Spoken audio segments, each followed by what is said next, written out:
Alors, comme d'usage, les portables, vous ne les utilisez pas, le respect de l'écoute de chacun, il demande de prise de parole. Donc, la secrétaire, ce sera Marie Jobert. J'ai deux pouvoirs. Un de Gérard Philippe pour Marie Jobert et un de Vanessa pour Jean-François Verrier. Un troisième, pouvoir de Roger à Ingrid. Personne d'autre n'en a. Donc on peut considérer que Yves Menguet est absent. Jackie Pay est absent. Anne Moine est absente. Elsa est absente. Giral, on l'a vu ce matin, donc je pense qu'il doit avoir un décalage. Donc pour l'instant, il est absent. Il va encore avoir un décalage. Je vais donner la bonne heure. Il est à l'heure d'hiver encore. Il est décalé. Et Christophe va arriver. J'ai oublié personne avant, c'est bon. Ok, donc avant de commencer, je vous demande d'avoir une pensée pour les attentats de Bruxelles et de Lahore. Et malheureusement, j'en oublie, parce qu'il y en a tous les jours. C'est compliqué, c'est malheureusement la vie de tous les jours actuellement. Voilà. Donc, on va démarrer la réunion du conseil municipal du 29 mars. Donc, dans un premier temps, il y a l'approbation du procès-verbal de la réunion du 23 février 2016. Donc, avez-vous des remarques? Jean-Paul. Et je vous fais passer la fiche présente, bien entendu. Oui, merci François. Juste un tout petit détail, néanmoins. Page 11 du procès-verbal. Il est mis que je m'interroge, Jean-Paul Lembrel s'interroge sur le grade de Frédéric Garcia. Alors, quand on vérifie à la forme pronominale, si je m'interroge, ça veut dire que je mets en doute. Alors, c'est pas du tout le cas. J'interrogeais notamment Madame la DGS à ce propos. Voilà, c'est tout. Donc, non, c'est pas volontaire du tout. Que la forme pronominale, si on peut l'enlever, ça m'ira très bien. Merci. Bon, Madame Italie, vous trouvez une formule qui convient mieux. Voilà. Ok. Voilà, c'est ça, oui. Ah non, mais on n'avait pas aperçu comme ça. Je ne le dis pas, non. Voilà Giral. Donc, Giral présent. Alors, d'autres remarques? Pas d'autres remarques, donc je vous demande d'approuver le procès verbal. Qui est pour?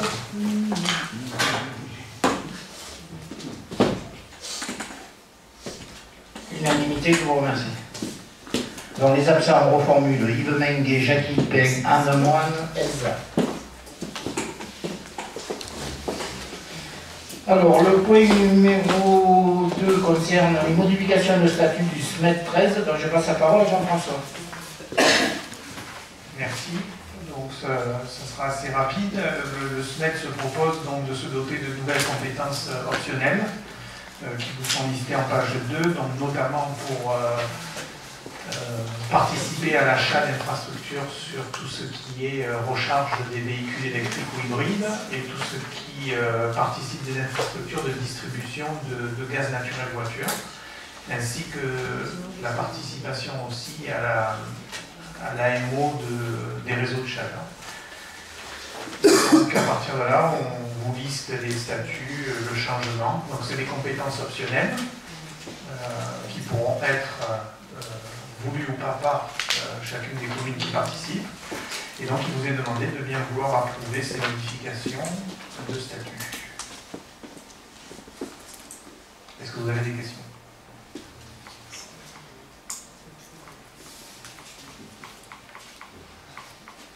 Donc, vas-y, il a dit. C'est fait. Il vous est donc demandé de pouvoir approuver la modification des articles 2 et 3 des statuts du SMET 13 et autoriser Monsieur le maire à signer tout document se rapportant à la présente délibération. Qui est pour? Unanimité. Merci Jean-François. Merci. Donc on va passer la parole à Joël. Donc ce que je vous propose, comme l'année dernière, et comme chaque fois qu'elle intervient, donc vous la laissez dérouler, vous notez les observations et vous préparez vos futures questions pour des précisions, pour des points que vous voulez aborder, considérant que c'est un débat, donc il n'y aura pas de vote, bien entendu, mais nous sommes là pour nous exprimer. Donc Joël, je te passe la parole. le micro. La parole, c'est à toi. Merci. Bonsoir tout le monde. Je vois que vous êtes très intéressés par le débat d'orientation budgétaire. Alors, on va analyser à travers ce doc les résultats des différents budgets et les options retenues qui concernent les investissements pour le budget 2016. On va commencer par les budgets annexes, services publics à caractère industriel et commercial. Ces budgets annexes eau et assainissement ont pour obligation de financer leurs dépenses par leurs recettes propres, c'est-à-dire par les surtaxes versées par les utilisateurs.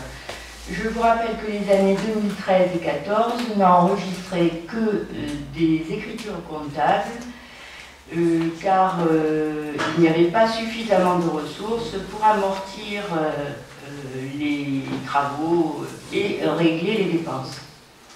Alors, afin d'assurer les investissements nécessaires, le Conseil a décidé une majoration en décembre, une majoration des ressources du budget assainissement et eau.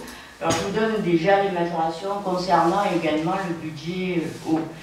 Alors, pour le budget assainissement, il a instauré un abonnement de 12 € par an et une surtaxe qui passe de 0,23 € le mètre cube à 0,38, ce qui va induire une augmentation sur les factures pour une consommation de 120 mètres cubes de 60 € par rapport à 2015. Pour l'eau, l'abonnement est fixé à 5 € par an et la surtaxe passe de 0,15 € à 0,32 € le mètre cube, ce qui génère une augmentation de 33 €, pareil par rapport à la facture 2015. Alors, la durée d'amortissement en ce qui concerne la construction et tout ce qui concerne la STEP va passer de 30 à 60 ans afin de contenir l'impact sur les abonnés et de permettre l'amortissement des travaux. Alors, voilà les résultats du budget assainissement. En section investissement, nous avons en recette 14 800 € qui correspondent aux amortissements de la section fonctionnement dépenses. Et nous avons pour 5 500 € de travaux, donc 4 000 € de travaux sur la STEP qui consistaient à l'implantation de 2 potences qui rentrent dans le système de sécurisation de la STEP et un amortissement des subventions de 1 500 € que l'on retrouve en section de fonctionnement au niveau des recettes. 23 542, donc amortissement subvention, 18 000 € de surtaxe et 4 000 € de prime d'épuration. Alors, vous voyez que les prévisions budgétaires étaient assez importantes, de 306 000 €, qui devaient couvrir la maîtrise d'œuvre pour la STEP, qui est désormais engagée depuis la fin 2015 pour un coût de un peu plus de 200 000 €, et des travaux de sécurisation de la STEP qui ont déjà été notifiés à l'entreprise pour moins de 20 000 €. Il y a des travaux imminents sur les réseaux dont le marché à bonne commande est en cours de finalisation. Il s'agit de mise en séparatif des égouts et des eaux pluviales. Alors, les résultats de clôture de ce budget sont pour l'investissement de 14 600 € et pour le fonctionnement 12 500 €. Ils permettent de reprendre les restes à réaliser, donc pour un montant de dépenses équivalent à 27 151 €.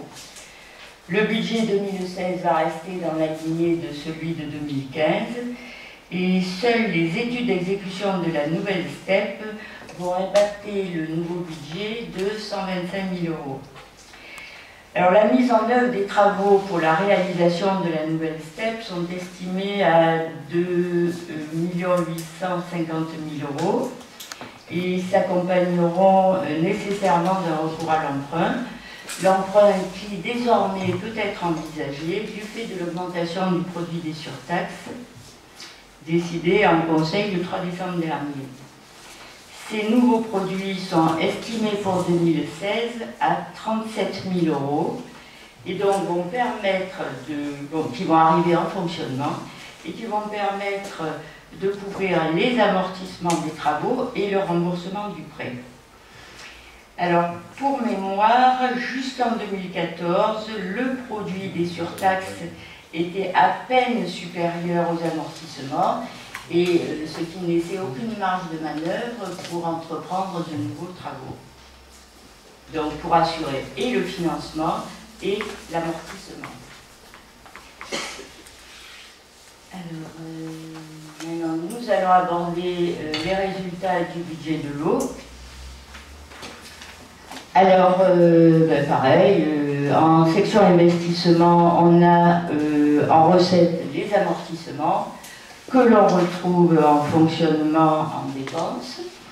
Et en dépenses d'investissement, il a été réalisé 54 300 € de dépenses qui concernent les travaux d'entrée de ville.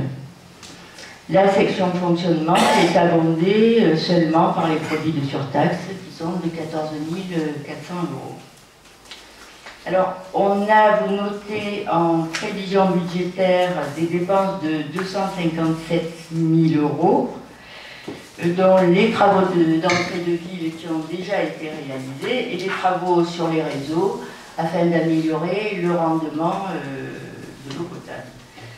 Alors, le budget 2016 reprendra les travaux sur les réseaux, dont le marché à bon de commande est en cours de finalisation.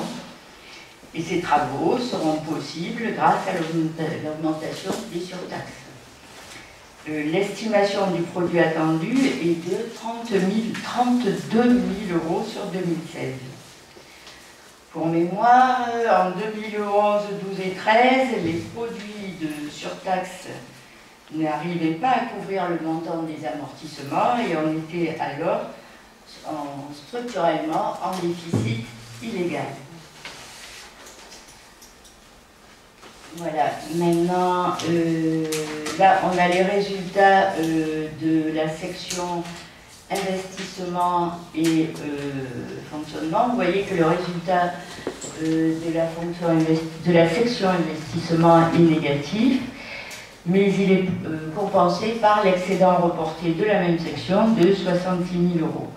Alors, les résultats de clôture que vous voyez à l'extrême droite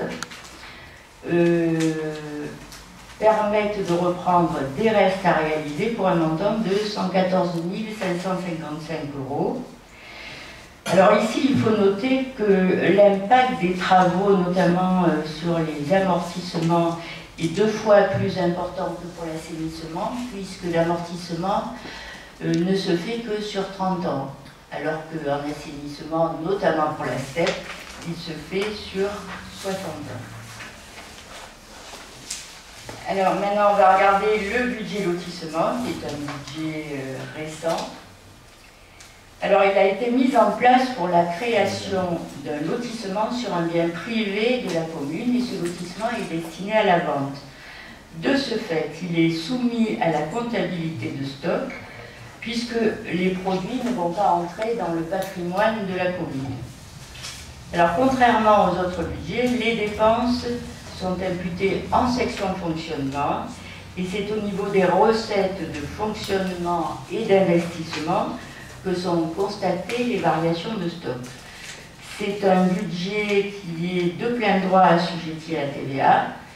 L'autre différence avec les autres budgets, c'est que les opérations sont exprimées en hors taxe et ce budget donne lieu à une déclaration mensuelle de TVA, donc récupération de TVA. Alors on a un résultat de fonctionnement qui est égal à 0 et un résultat d'investissement en excédent de 1784 €. Ce budget n'a enregistré, alors normalement ils auraient dû, la section investissement aurait dû être égale à 0, mais il y a eu un problème de mandat de facture TTC au lieu de hors taxe. Et les corrections qui ont été apportées arrivent à ces résultats. Donc ce budget n'a enregistré en 2015 qu'une facture de géomètre, une partie d'honoraires des géomètres, et son fonctionnement a été stoppé par un recours de l'association Trait d'Union. Il reprend en 2016 avec une prévision de 1 240 000 €, incluant le transfert du terrain du budget général vers le budget lotissement pour son prix d'achat 700 000 € et inclut les frais de viabilisation. Le financement sera assuré par un apport du budget général de l'ordre de 40 000 € et un emprunt estimé à 1 million d'euros.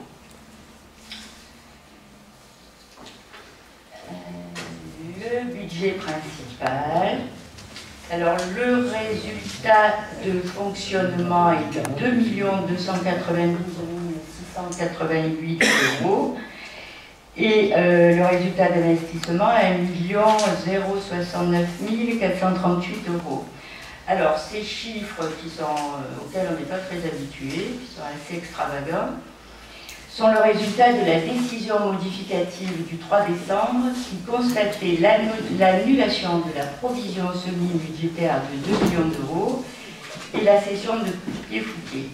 Alors en 2012, le Conseil a décidé d'une inscription en provision semi-budgétaire de 2 millions d'euros pour le remboursement éventuel du dépôt de garantie qui a été versé par l'acquéreur potentiel de Pied-Fouquet, au cas où la condition suspensive inscrite dans le compromis ne se réaliserait pas.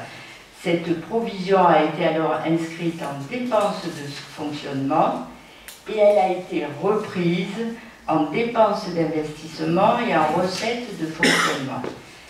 Alors, quant à la cession de Pied-Fouquet, elle a été constatée au chapitre 24, mais c'est un chapitre budgétaire sans exécution. Et pour sortir le bien de l'actif de la commune, il y a eu une dépense et une recette de fonctionnement. Donc, l'encaissement en recette d'investissement, aux articles 2111 et 192 du chapitre 40. Donc, la section fonctionnement est majorée de 3 350 000 € tant en recettes qu'en dépenses, ce qui n'influe pas donc sur le résultat de clôture, qui lui en revanche bénéficie de la reprise de provision de 2 millions d'euros. Et la section investissement enregistre l'annulation de la provision, mais enregistre le produit de la cession.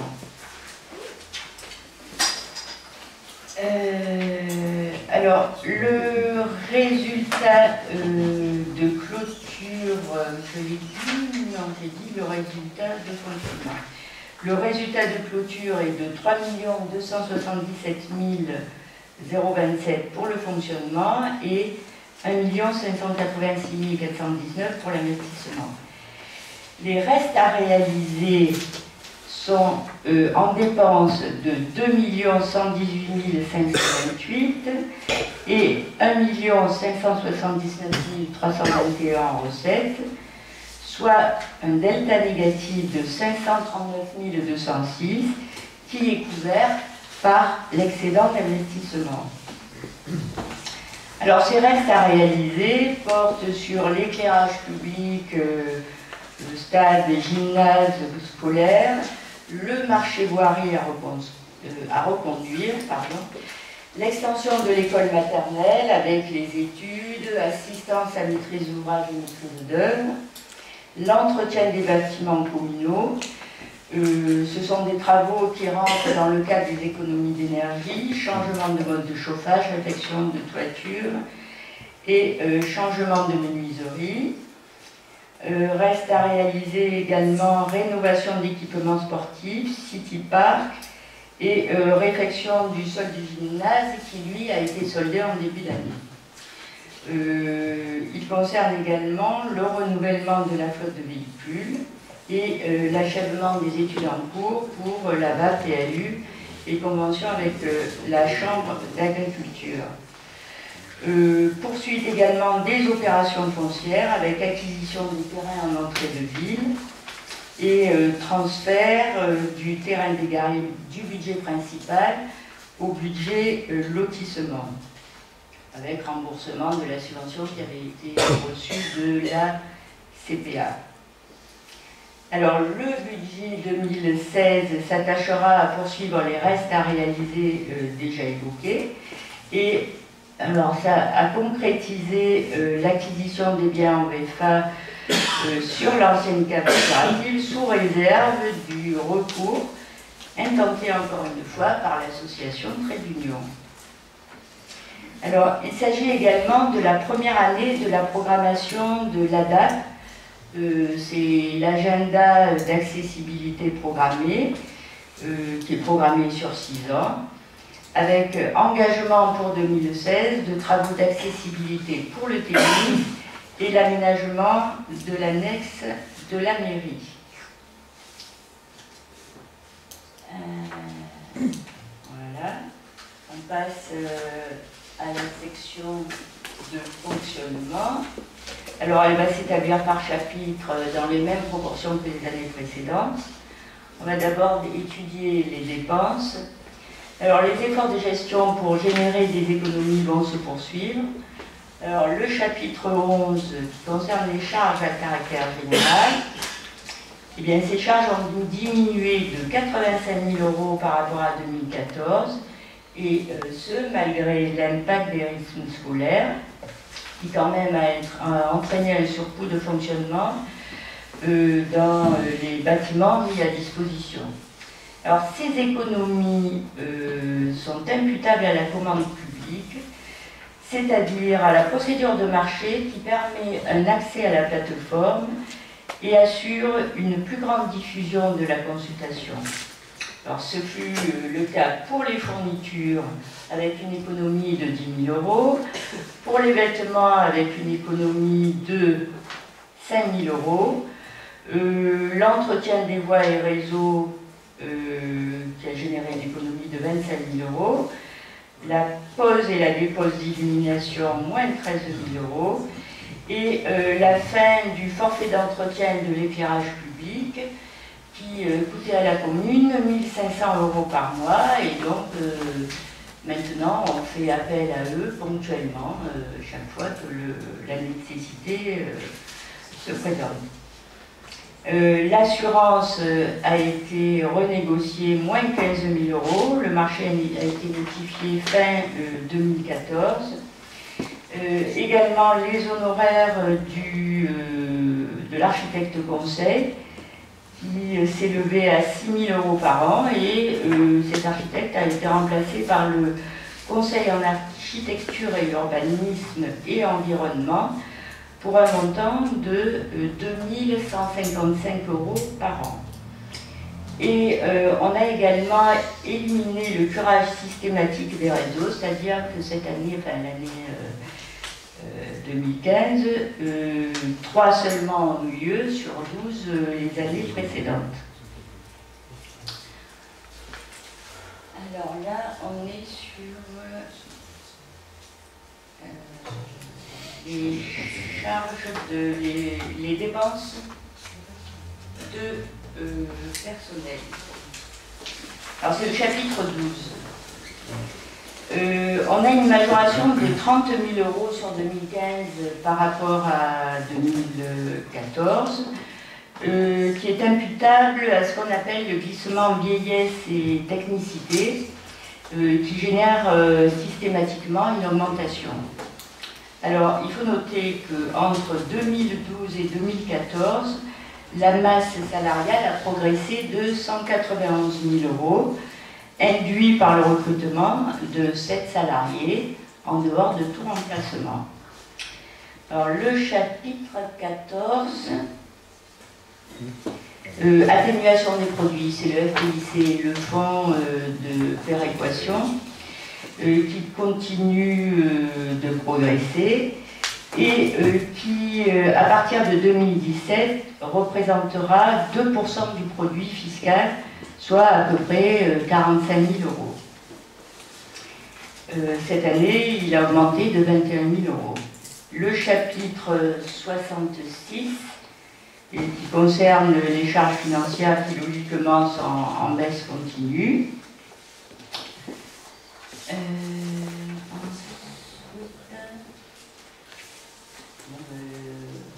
Ah oui, les provisions et dépôts de garantie, bon, ça concerne les 2 millions d'euros et la vente... non, les 2 millions d'euros qui ont été provisionnés sur 2 ans. Alors, là,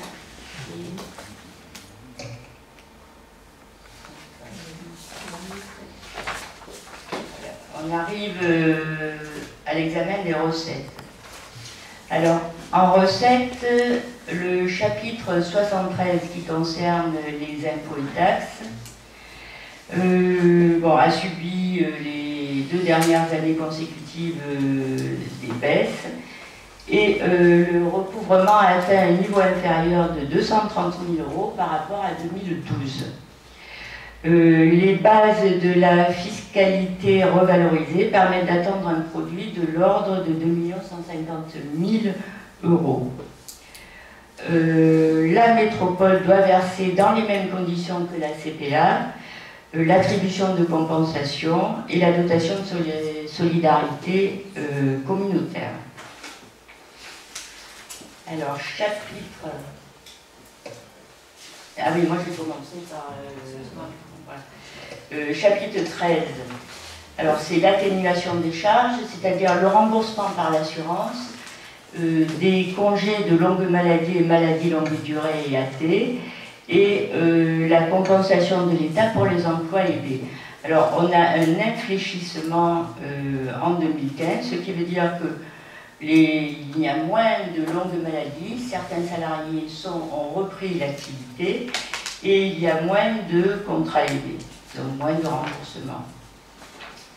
Alors, bon, le chapitre 2, je l'ai fait. Le chapitre 74, qui concerne les dotations. Bon, on constate une baisse de 95 000 euros. Et bon, là, la baisse va être continue, puisque, compte tenu du désengagement de l'État sur la dotation globale de fonctionnement.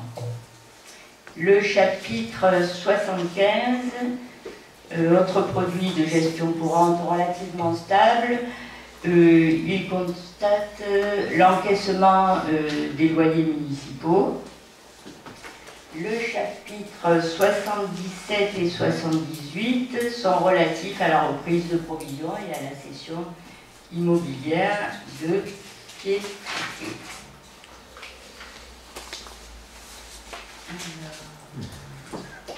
Maintenant, vous avez le taux d'endettement. Eh bien, vous voyez que la commune retrouve depuis 2013 des recettes de fonctionnement qui sont supérieures à l'encours de dette, et ce que confirme le taux d'endettement de la commune qui revient au niveau des communes de même strate.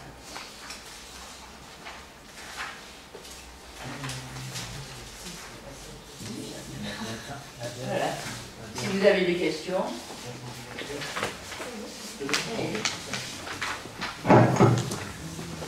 Ça vous a plu? Il n'y a pas eu un bruit, donc je vous remercie. Je voulais juste préciser, parce que Marie-Hélène a fait un travail préparatoire sur ce qui concerne le contexte national du projet de loi des finances. Donc, vous avez vu l'impact, donc l'hypothèse de croissance à 1,5 et après 1% en 2015, la poursuite de la réduction du déficit, l'évolution des concours de l'État, etc., etc. Donc là, vous avez tous les éléments qui concernent le niveau national. Ensuite, vous avez des éléments qui concernent l'entrée de la métropole, le contexte intercommunal. Joël vous l'a dit. Voilà, mais je le reprécise. Donc, en 2016 et 2017, on aura les mêmes dotations que ceux que la CPA nous donnait en 2015. Ça, c'est acté jusqu'au 1er janvier 2018. Après, il y aura des transferts, donc on verra ce qu'ils nous donneront par rapport aux compétences que nous avons. Voilà, je voulais juste apporter ces deux précisions à l'exposé de Joël. Maintenant, le débat est ouvert. Et vous avez vu sur le calcul de la DGF qui sera différent à partir de 2017. Si ça ne change pas encore. Juste une petite question justement sur l'intercommunalité. Dans le qui a été bien pris, au niveau justement du transfert des compétences, on parle les nouvelles compétences communales seront transférées à la métropole en janvier 2018. Est-ce qu'on va nous attribuer de nouvelles compétences qui vont être, ou c'est les mêmes qui vont être redistribuées? Il y a eu un petit truc qui m'a... Oui, parce que en 2016 et 2017, ok, ça va me maintenir à partir de 2018. Enfin, je relis la phrase. Les compétences obligatoires de la métropole qui étaient exercées au 31 décembre 2015 par les communes continuent à être exercées par les communes. Point. Les nouvelles compétences communales seront transférées à la métropole au 1er janvier 2018. C'est ce que j'ai dit. Oui. Les nouvelles, c'est lesquelles ces nouvelles Mais il y a la voirie, l'assainissement, PLU, le PLU. c'est bien. C'est tout ce qui n'est pas pris en compte actuellement avec la CPA. D'accord. Là, la CPA, par exemple, elle est Oui. pas du PLU, donc en 2018, ce sera Par exemple, La métropole gère pas le PLU. Il y aura un PLU intercommunal. Ah, d'accord, oui. Oui, c'est pas le PLU, c'est un PLU métropolitain, ce sera plus simple. Je n'ai pas vu. Merci. D'autres observations? Oui, j'en ai un petit peu. Vas-y Jean-Paul. Oui, il est fait mention, tu as mentionné tout à l'heure que le curage des égouts n'était plus fait que 3 fois par an. J'ai le regret de dire qu'à certains moments, ça se sent. Où? Juste à côté de la terrasse du Rampart, notamment quand tu vas à la pizzeria. Oui, mais c'est un problème pérenne parce que là-dessous, je pense qu'il faudrait tout ouvrir et tout casser et tout refaire. Voilà. Parce que ça arrive de temps en temps. Voilà, c'est pas nouveau, ça date depuis des années. Il faudrait tout casser et tout reprendre. Et on ne sait pas ce qu'il y a dessous, quoi. Mais effectivement, nous avons constaté des odeurs.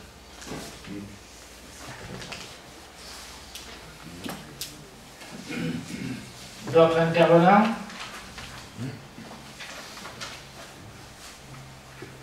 Bon, s'il n'y a pas d'autres intervenants, je vous remercie Joël. Non, alors j'ai juste une petite déclaration à faire en ce moment. Je pensais qu'il y aurait d'autres questions.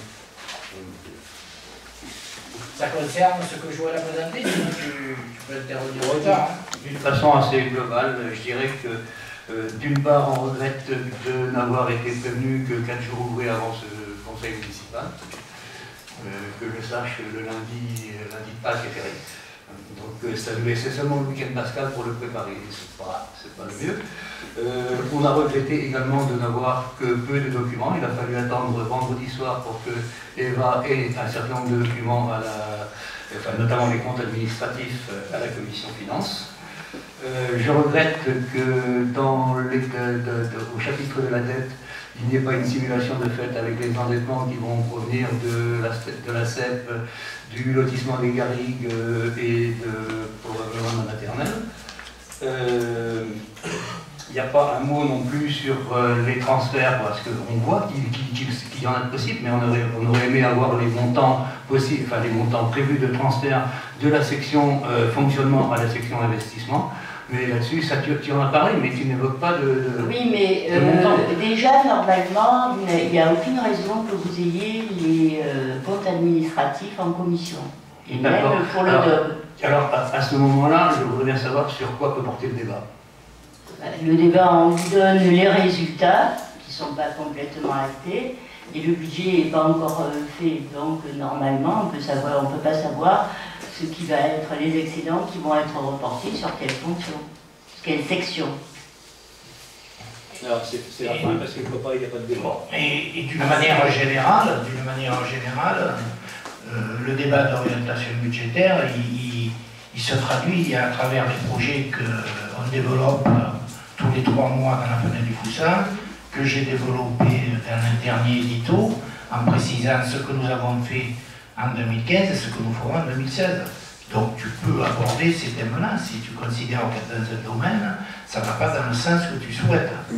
C'est un débat, c'est l'objet du jour, donc tout est ouvert. C'est un débat sur Par les contre, orientations budgétaires. oui, il y a les orientations budgétaires, c'est en fonction des projets qu'on va avoir cette année et les années à venir. Ensuite, bon, le lundi de Pâques, effectivement, s'en est aperçu. Il y avait les annexes, il y a une personne qui est venue les consulter. Bon, ça n'aurait pas apporté plus d'éléments. Bon, c'est la première fois qu'on se plante, entre guillemets, sans le vouloir. Hein, Oui, non. hein, d'accord. Ensuite, en commission de finances, je pense qu'on a justement, avec Eva, développé d'autres thèmes que les chiffres, hein, sur les orientations que vous auriez souhaité en tant que liste de gauche, hein, entre guillemets, et nous, ce qu'on souhaite. On a abordé d'autres sujets ouvertement, et elle a donné sa position, nous avons donné la nôtre. C'est ça, donc on peut continuer le débat, ça ne me gêne pas. Ensuite, sur la dette, j'ai pas bien compris ce que tu voulais faire remarquer. La dette, Il est dit que la dette va continuer à... Ah oui, oui, intégration du nouveau projet. Mais voilà, on aurait pu aussi avoir une simulation de ce que ça va. Tu l'auras, mais il y a des éléments nouveaux, et on en reparlera en fin de conseil, parce qu'on avait prévu d'acheter en BFA la partie de la cave, puisque les Rhôniens ont acheté tout le rez-de-chaussée en commerce et 30% des logements, mais ce projet est attaqué, d'accord? Donc, à une semaine après, on t'aurait dit, on prévoit ça, mais là, on ne peut plus le prévoir. Donc, il faut qu'on ajuste avant le 15 avril quelles sont les orientations qu'on va donner. La principale orientation qu'on va donner, c'est l'aménagement des villages, et j'en parle dans mon édito, j'en ai parlé lors des vœux, j'en parle régulièrement. Voilà. On a réunion le 14 avril à l'aide de mémoire avec le CAUE qui nous prépare un appel d'offres. Après, en timing, tu peux préciser qu'est-ce que ça peut donner, Rémi? Prends le micro, prends le micro. À peu près c'est pas prévu, mais en fait, il faut faire donc, toutes les études. Donc l'AMO, c'est le CAUE. Derrière, donc, on va faire un certain nombre d'études topologiques, notamment pour faire des relevés de cordes et les relevés des routes et des réseaux. Ils ne sont pas simples, hein, parce que c'est quelque chose qui n'a pas été touché depuis une cinquantaine d'années. Et derrière, donc, on fera un appel d'offres classique pour récupérer un architecte, l'AMOE. Donc, bon, c'est quelque chose qui va durer au moins 2 ans, à peu près. Tu règles la chose, Christine? Oui. Voilà. Madame Vitalis, vous voulez intervenir? Allez-y. Oui, c'est par rapport donc, aux propos tenus par M. Le Nouvel. Simplement concernant le jour de convocation, un jour franc, lorsqu'il n'est pas le jour, lorsqu'il ne correspond pas au jour d'envoi de la convocation, compte comme un jour normal, un jour férié. Donc de ce point de vue-là, la convocation est strictement légale. On l'a pas attaqué, hein. Non, mais simplement pour dire que c'est pas parce qu'il y avait le lundi de Pâques que ça a enlevé un jour. Voilà. Pas enlevé un jour, on n'a pas attaqué ça, on a attaqué le contexte qui était le week-end de Pâques. Voilà, c'est juste pour préciser qu'il n'y a rien enfin, ça a été, voilà, les 5 jours francs sont respectés. Pour revenir au débat d'orientation budgétaire, comme le précisait Mme Orofino, le compte administratif, légalement, le conseil municipal a le droit de le voter jusqu'au 30 juin. Donc c'est vrai que depuis quelques années, les chiffres sont arrêtés et sont actés avec les reprises de résultats préalablement au budget pour que les élus sachent exactement où ils vont. Donc il n'y a pas d'obligation à transmettre un compte administratif lors du débat d'orientation budgétaire parce que précisément le compte administratif peut être voté après. Donc simplement, c'est vrai qu'en général, on vient à travailler sur ces documents-là en commission finance parce que c'est au moins faire le bilan de ce qui a été fait l'année précédente. Sauf que les documents qui sont remis à cette occasion-là sont des documents qui sont provisoires, qui sont en projet. Donc ils seront votés en même temps que le budget. Le débat d'orientation budgétaire a pour vocation d'évoquer, comme c'est précisé dans la note, les engagements pluriannuels qui sont présentés par la collectivité. Bon, des engagements pluriannuels au sens PPI, comptable du terme, il n'y en a pas. Ceci dit, les différents projets qui sont évoqués en séance du conseil municipal depuis à chacune de ces séances font partie de ces projets qui sont dans les opérations d'investissement qu'a évoqué Mme Orofino. On évoque également les emprunts.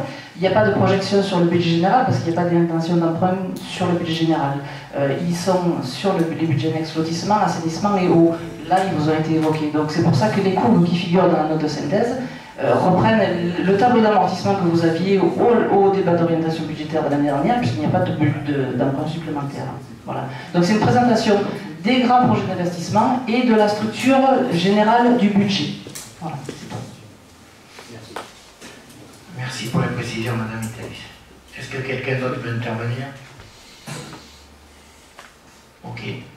Oui, juste pour finir, pour la réhabilitation du centre-ville, vous avez eu tout de marqué dans les années budget municipal, au moins le périmètre qui se situe entre l'avenue de Lambès, le cours Saint-Étienne, le boulevard des Ferrages, la 543, et on va éviter bien entendu donc la partie Villeneuve, la partie l'ancienne carte coopérative, puisque ça, on le fera quand tout sera purgé.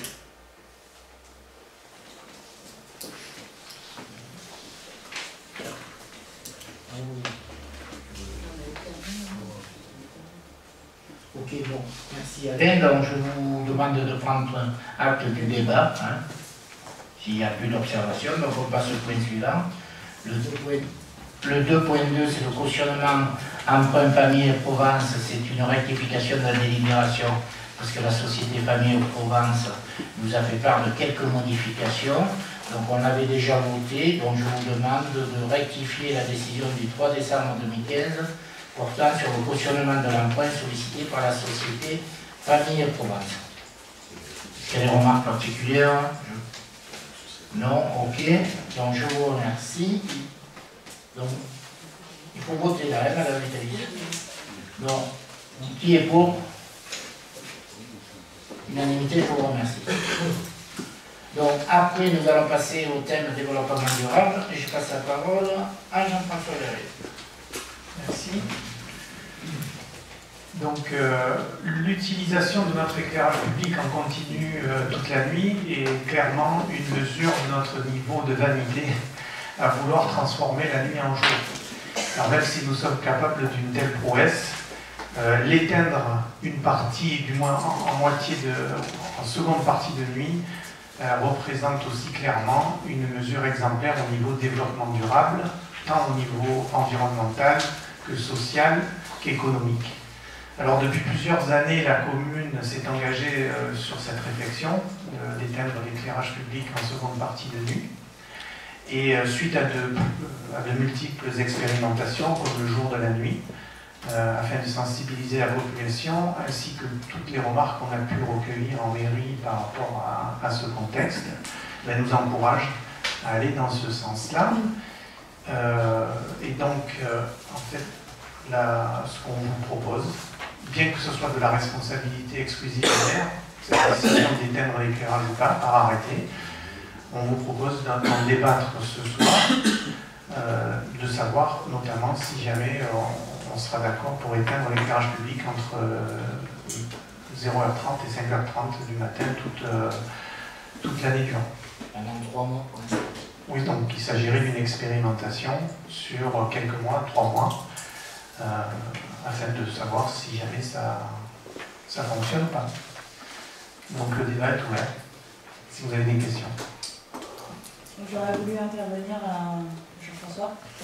J'aurais voulu rebondir en fait sur l'argumentaire que vous avez fait au niveau de l'éclairage. Déjà sur un point sur les cambriolages.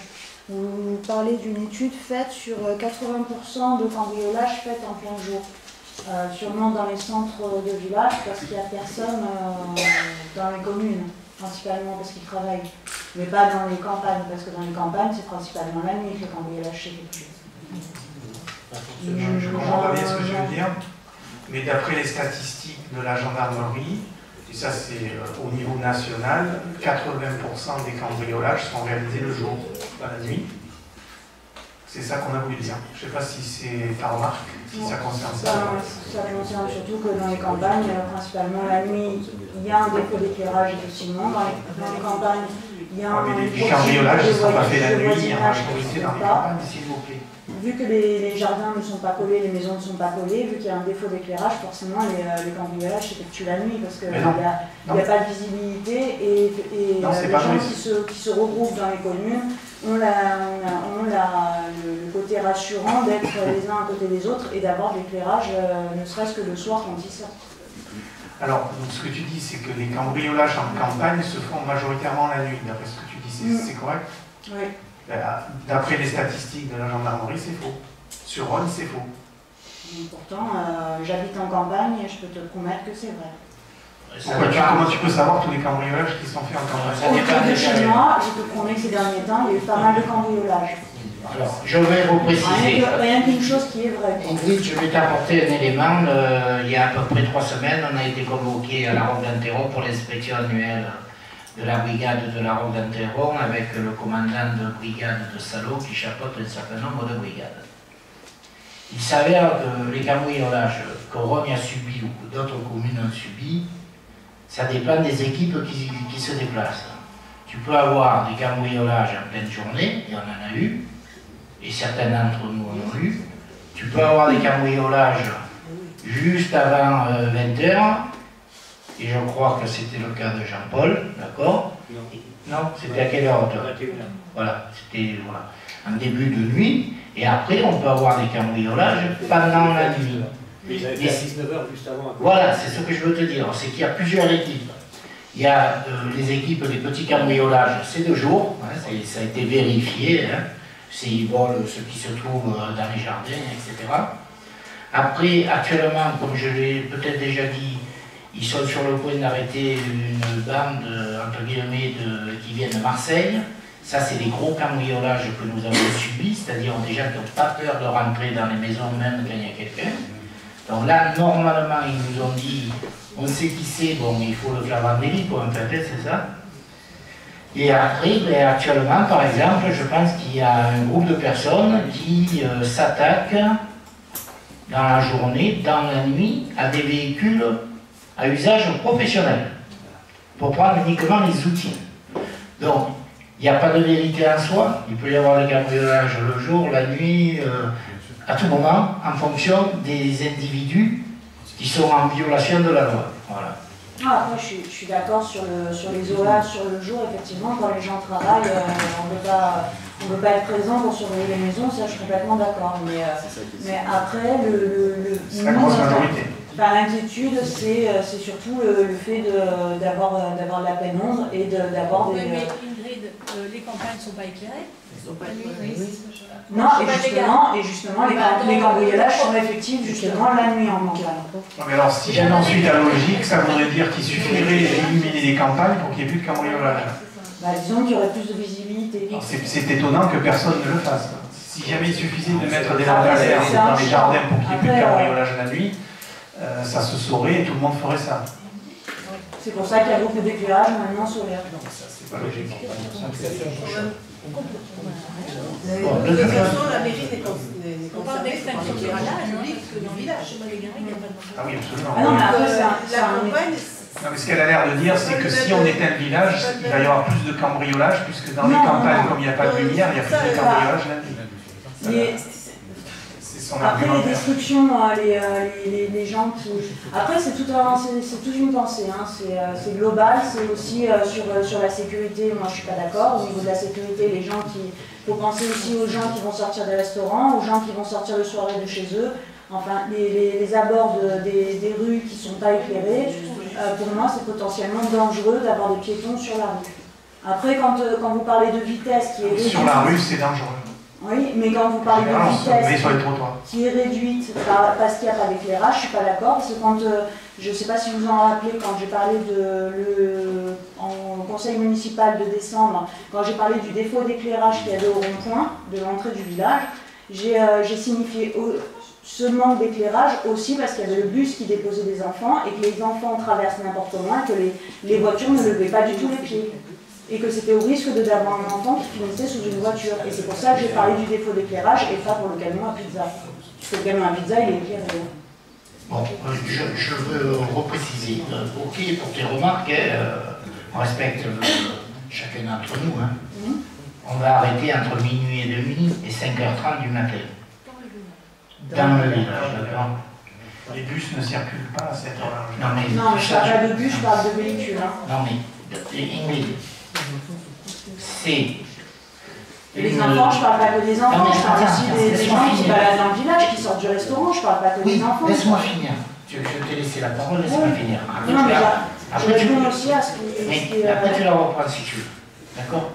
Donc, on vous demande ce soir d'acter une décision d'un test sur 3 mois pour fermeture électricité de minuit 30 à 5h30. Je vous rappelle que l'année dernière, on vous a demandé la même chose pour le stationnement. Ça criait au début, après ça s'est bien passé. D'accord? On a un peu aménagé. Là, si ça crie, s'il y a des problèmes, on est capable de corriger, c'est tout. C'est tout. Donc on essaie de faire ce que beaucoup de communes font, pour 2 raisons. La pollution lumineuse, mais là je ne développe pas, je ne suis pas assez compétent. Économie également de 10 000 €, je crois, estimée sur la commune. Mais après, s'il y a trop de problèmes, on est capable de rectifier. D'accord? On ne sort pas tous les soirs et on ne rentre pas chez nous tous les soirs à 1h du matin. Donc il faut voir le volume de personnes qui vont être infectées. D'accord? Donc je vous demande, quelle que soit votre opinion au départ, c'est laissez-nous faire ce test et on corrigera. On est capable de corriger le stationnement, on a été capable de corriger le parking de la mairie, on l'a retransformé en 2 tiers en place libre. Voilà, et il y a toujours des places dessus malgré qu'on ait mis en place libre, sauf aux heures du restaurant. Donc, on ne fait pas n'importe quoi, c'est ça que je veux dire. Voilà. On tend vers quelque chose, on s'est engagé dans notre campagne pour faire des économies d'énergie. Donc c'est la première mesure qu'on vous propose dans ce cadre-là. Et on mesurera. On n'aura pas peur de mesurer. Et on reviendra en arrière si on s'est planté. Voilà. Quelqu'un d'autre veut intervenir? Tu mentionnes que sur 36 avis recueillis, 31 sont favorables. Qui sont ces donneurs d'avis?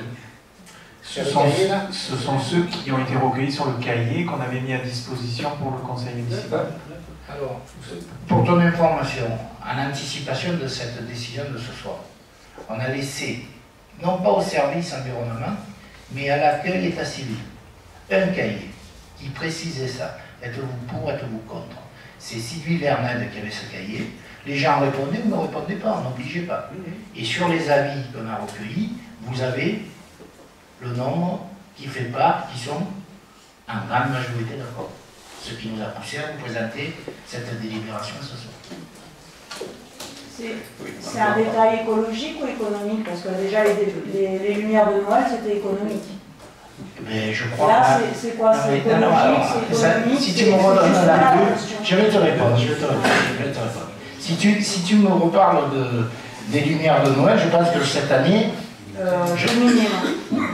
cette année, on a eu des félicitations, à la limite, rien que pour le sapin. Donc on peut se poser la question, même si on met que le sapin, peut-être les gens seraient contents. C'est malheureux, je vous promets qu'on a eu que des félicitations. On ne va pas refaire le débat. On a économisé 12 000 €, tu as dit? Ou 13 tout à l'heure? Voilà, posez des problèmes, d'accord? Donc, après, je t'ai dit que le test que nous faisons, il y a plusieurs enjeux. La pollution lumineuse, donc tout ce qui est dans ce point-là, et il y a une économie de 10 000 €. Il va falloir qu'on maîtrise les charges. En 2015, on a réussi à maîtriser les charges courantes, d'accord? On a baissé de 85 000 €. Ces 85 000 € nous ont permis de compenser la hausse du personnel, des charges personnelles. Et cette année, on va encore refaire le même effort, c'est-à-dire que les subventions qu'on va donner, sauf cas exceptionnels, elles vont être au même niveau. J'ai demandé à mes adjoints de me présenter des budgets de fonctionnement qui ne dépassent pas le budget 2015, compte tenu qu'on va encore perdre 90 000 à 100 000 € de l'État. Donc, on est dans cette logique, tous les jours, d'essayer de faire des économies. Voilà. Donc, ça, en partie, cette opération nous permettra de réaliser des économies. Voilà. J'ai plein de petites questions. Allez-y. D'une part, c'est l'ensemble du village qui sera éteint ou seulement c'est... Oui, l'ensemble. D'accord.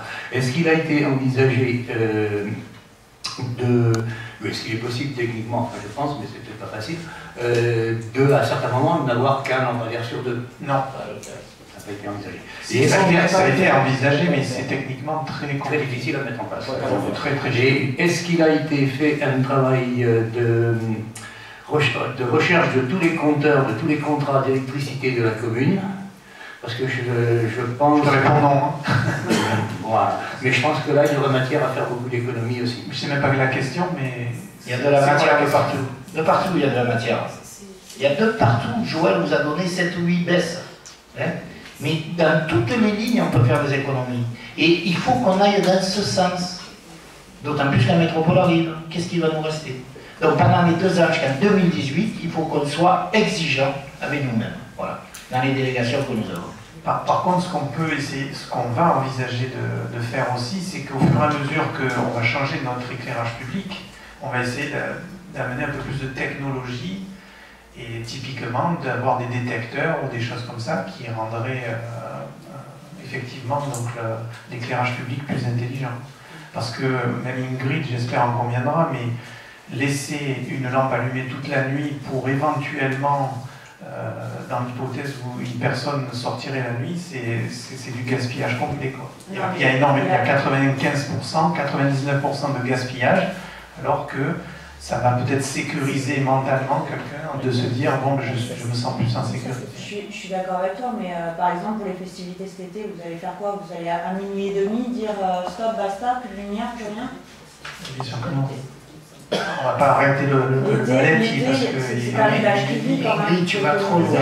Tu vas trop loin. Le test, il est sur 3 mois. Avril, mai, juin. D'accord? On mesure. On mesure au terme des 3 mois. Et on mesurera peut-être au terme d'1 mois si on a un souci. Donc l'été, il fait jour jusqu'à quelle heure? Tard. 22 heures.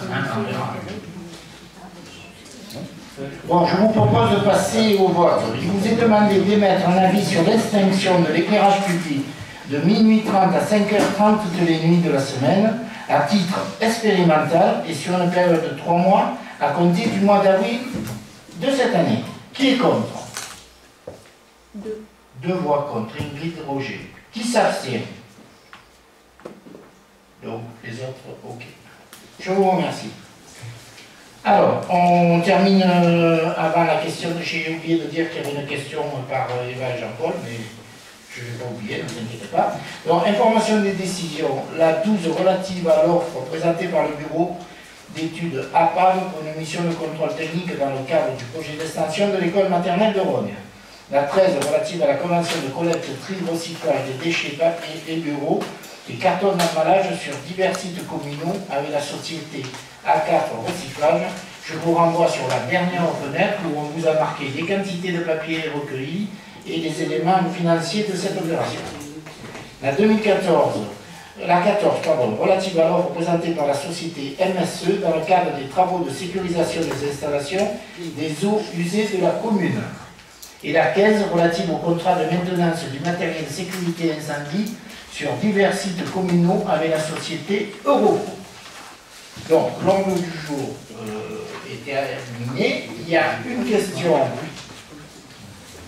question posée par Eva et Jean-Paul. Donc, qui pose la question? Allez, je vous la pose. Vas-y, Eva. Dans le cadre du sondage relatif à la déviation, nous aimerions connaître les modalités de consultation ainsi que celles relatives au dépouillement. Et dans ce cadre-là, quel est le rôle que vous attribuez à l'opposition? Bon, Jean-François complétera. Bon, les modalités de consultation, vous pouvez les consulter depuis un certain temps. Donc on a commencé à parler au peu. On en a parlé dans la fenêtre du Foussin. On a fait une communication spéciale pour cette opération, puisque je vous le rappelle, c'était un engagement de campagne. On a annoncé sur les sites Facebook et sites de la mairie l'opération, en joignant tous les documents annexés que vous retrouverez le jour où vous vous déplacerez en mairie pour voter. Et qu'est-ce que j'oublie? On a informé, on a utilisé tous nos fichiers, parents d'élèves, commerçants, artisans, chambres d'hôtes, associations. Bon, je pense qu'on a couvert l'intégralité de la population. Pour la deuxième question, celle relative au dépouillement. Le dépouillement aura lieu en salle du Conseil. Jean-François, le quel jour? Le dernier jour? C'est le vendredi 8 avril. Voilà. Dont le public pourra venir, comme le public vient pour les opérations de dépouillement.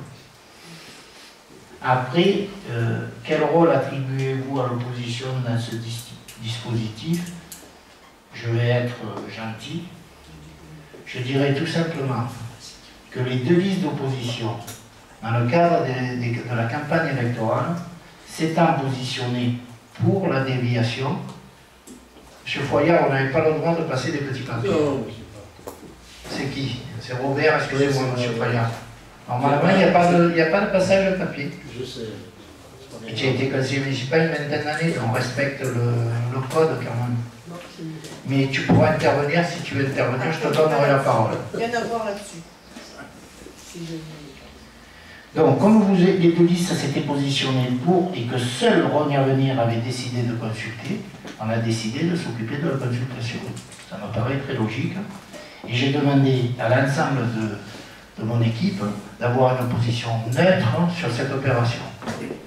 Pourquoi il s'est passé ça? Parce que quand avant la campagne, on a décidé entre nous, il y en avait des pour, il y en avait des contre, chacun est libre d'avoir un point de vue, et on a décidé de faire une consultation. Voilà. Et aujourd'hui, on respecte notre engagement de campagne, et on coloriera un document de plus des 36 propositions. Le contrôle de la consultation, pour vous rassurer, ce matin il y a eu des personnes qui sont venues. Il y a eu 62 participants aujourd'hui pour le premier jour. Ça a été fait sous le contrôle de l'APM, l'urne est scellée. C'est sous le contrôle également de Geneviève, qui enregistre tous les soirs. Et nous avons communiqué sur le site de la commune, sur les Facebook, que 62 rôniers ont participé à cette consultation. Voilà. Non mais je veux dire, il y aura la transparence complète. Au jour le jour, vous saurez le nombre de rôniers qui vont participer. Je me permets de vous dire la chose suivante. En tant qu'adjoint ou conseiller municipaux, il me serait désagréable de voir une absence de vote de l'un d'entre vous, des 27. Voilà. Je pense que vous avez un rôle à tenir vis-à-vis de la population. Que vous soyez pour, contre, c'est libre à chacun. C'est libre à chacun. Voilà. Donc je vous invite à ne pas vous faire remarquer et à voter. Et à parler autour de vous comme je vous l'ai dit. Et là. Oui, je peux finir. Je voulais savoir à partir de quelle base. Est-ce que ça va être les listes électorales qui seront prises en compte pour évaluer le nombre de. Alors, qui peut voter, bien entendu. Voilà, c'est ce genre de choses. Si vous vous présentez en mairie, vous allez avoir en face de l'urbanisme, sur le bureau et sur les tableaux, les 5 ou 6 documents dont on vous a parlé sur le site.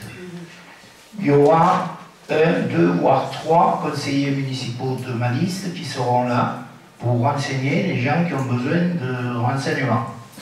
Alain Reynaud sera là s'il sort un problème d'urbanisme, on l'appellera sur son portable. Et après, tout se passe au niveau de Geneviève. Geneviève distribuera une enveloppe, un pour, un contre, validera la sortie des 3 listes des 3 bureaux, les listes des 3 bureaux. Il y a une signature qui est apposée et la personne le vote. En ce qui concerne le vote par Internet, Geneviève a du boulot, parce que ça répond bien, on est en 2016, donc on pouvait s'attendre à ce qu'il y ait un vote non négligeable par Internet. Donc, elle vérifie si ces personnes sont inscrites sur la liste. J'étais là pour un des premiers. C'était la fille d'un couple qui habite au Rhône. Elle était bien inscrite. Elle inscrit sur, comment ça s'appelle, les listes des marchements en rouge, vote par Internet, pour éviter les doublons, si les gens viennent en mairie, ou s'ils votent 2 fois. Voilà le contrôle complet. Il s'est avéré, depuis ce matin, qu'il y a des gens qui veulent voter, mais comme ils ne sont pas inscrits, on ne prend pas en compte leur vote. On leur envoie un mail en leur disant qu'ils peuvent nous adresser un courrier ou venir remplir un cahier d'explications sur s'ils sont pour, s'ils sont contre, quelle raison, etc. Donc, ceux qui votent, c'est ceux qui sont régulièrement inscrits au 31 décembre sur la liste, comme ça, il n'y a pas de souci. Et par contre, on accepte toute lettre qu'on transmettra au conseil départemental une fois que la consultation sera faite. Voilà. Bien sûr. C'est important. On ne met pas en doute du tout les conditions dans lesquelles vous organisez ça. Hein. Je ne pense pas que ce soit la mode de frauder ici, donc c'est pas du tout ça qu'on met en doute. Et quant à ta deuxième remarque qui était d'espérer qu'on viendrait voter, non seulement on viendra voter, mais on incite les gens à venir voter, quel que soit le sens de leur vote. Voilà. Ça. On est en phase complète là-dessus. Voilà. Alors juste, petit dernier mot. Vas-y, hein. Le petit mot émané de Robert, et il a raison. Il manque la photo du président de la République. Sûr. Ici. Je sais, les gars, en attendant. Ça va venir. Il y a manque les maires. Voilà. C'est sûr, on va la remettre. Il faut qu'on remette les maires de Rhône aussi, hein, qui ont disparu. Maintenant, Robert, tu m'aurais dit, on aurait réglé là. Hein. Non, mais j'ai pas le droit. Non, mais pas ce soir, l'autre jour. Alors, moi, on va terminer. Je vous tiens au courant, comme habituellement, sur les infos. Hein. Bon, déjà, ça fera 2 ans demain que la liste Rhône et Avenir est élue. Le tiers du chemin, d'accord. Le tableau se remplit sur les 36 propositions. Nous faisons pour le mieux, avec des contraintes réglementaires. Là, on est sur la maternelle, il faut voir les contraintes qu'il y a. On est surtout dans tous les domaines, il y a des contraintes. Et ça, c'est des contraintes de l'État. Hein. Mais nous faisons avec aussi des recours. Nous en sommes à 3 ce jour. Toujours par, vous savez qui, à travers l'association Trait d'Union. Pour votre information, le premier recours sur le lotissement a été plaidé au TA le 15 du mois dernier. Le commissaire a rejeté les requêtes. On attend la décision définitive qu'on n'a pas reçue encore. Voilà. Donc ça veut dire que là, l'association et M. Penn, puisqu'il avait agi en tant que conseiller municipal, devrait avoir une décision de rejet. Alors, vont-ils faire appel ou non, nous verrons. Ce qui me désole le plus, c'est qu'ils ont officialisé, il y a 3 jours, le recours sur le projet de l'ancienne carte coopérative. Je ne vais pas aborder ce soir les raisons, vous pouvez les connaître hein, par un consultant, etc. Et ils sont sur le point d'attaquer leurs propres amis, la CEMEPA, qui a versé 3 350 000 à la commune de Rhône, qui a demandé une légère modification du permis d'aménager, et ils ont attaqué cette modification du permis d'aménager. Alors que la CEMEPA, je vous fais un bref rappel, en 2008 je crois, avait mis sur la table de la mairie 2 millions d'euros pour pas que la commune soit carencée. J'espère que des personnes influentes, puisqu'on est qu'au recours gracieux, les feront changer d'avis là-dessus, parce qu'ils attaquent entre guillemets M. Bramoulet, qui a mis les 2 millions. Voilà. Je ferme la parenthèse, donc on a des contraintes supplémentaires. On va agir en fonction de ces contraintes. On va basculer de l'opération cave à l'opération embellissement du cœur de village. Donc on bosse tous les jours dans le sens.